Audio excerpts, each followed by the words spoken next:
بسم اللہ الرحمن الرحیم۔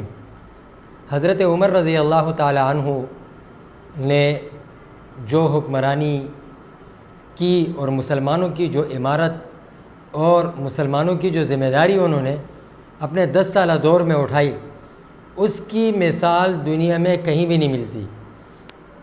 آج کل کے بادشاہوں میں اور سلطنتوں میں تو اس کی مثال کا ڈھونڈنا بہت مشکل ہے۔ ہم آج سے کہیں عرصہ پہلے چلے جاتے ہیں، سکندر اعظم کا دور کہ جس کو دنیا الیگزینڈر دی گریٹ کہتی ہے، یعنی بادشاہوں کا بادشاہ۔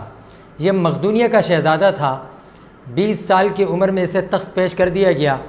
23 سال کی عمر میں یہ اپنے محل سے نکلا، سب سے پہلے یونان گیا، اس کو فتح کیا، پھر ترکی میں آیا، اسے فتح کیا، پھر شام اور مصر کو فتح کرتا ہوا ہندوستان آیا۔ یہاں اس نے اپنے گھوڑے کی یاد میں اپالیہ شہر آباد کیا۔ یہاں سے یہ واپس ہوتے ہوئے بخت نصر کے مقام پر پہنچا، اور اس کل دورانیے میں 10 سال کا عرصہ گزرا۔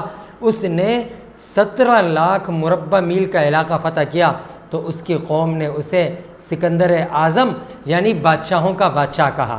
اب حقیقت کیا ہے؟ حقیقت یہ تھی کہ اس کے مرنے کے 5 سال بعد اس کے مفتوحہ علاقے، ان میں جو اس نے نظام بنایا تھا، جو لوگ وہاں چھوڑ کر وہ گیا تھا، وہ سارے کے سارے مفتوحہ علاقے اس کے قبضے سے نکل گئے۔ اب آئیے ذرا فاروق اعظم کے دربار میں۔ آپ رضی اللہ تعالی عنہ 20 سال کی عمر میں تخت پیش کرنا تو دور کی بات، آپ کی 7 پشتوں میں کوئی بادشاہ نہیں ہے، اور آپ نے گھڑ سواری یا فوجی تربیت کسی اکیڈمی میں نہیں سیکھی۔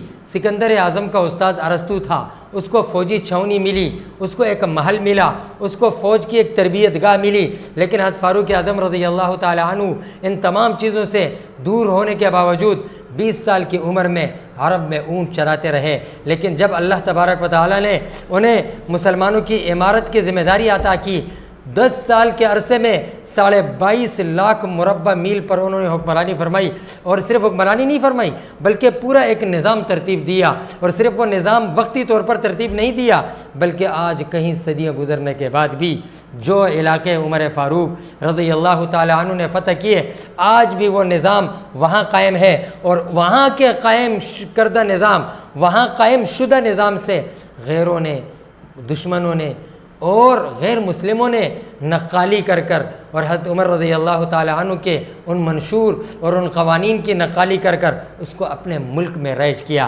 آج بھی جرمنی میں چلے جائیں، دیگر غیر مسلم ممالک میں چلے جائیں، حضرت عمر رضی اللہ تعالی عنہ کے بنائے ہوئے قوانین آپ کو وہاں ملیں گے۔ تو یہ اسلام کی اور صاحب اسلام جناب رسول اللہ صلی اللہ علیہ وسلم کی تربیت اور آپ علیہ الصلوۃ والسلام کی نظر شفقت تھی کہ جس نے ایک اونٹ چرانے والے کو دنیا کے بادشاہوں سے بھی آگے پہنچا دیا۔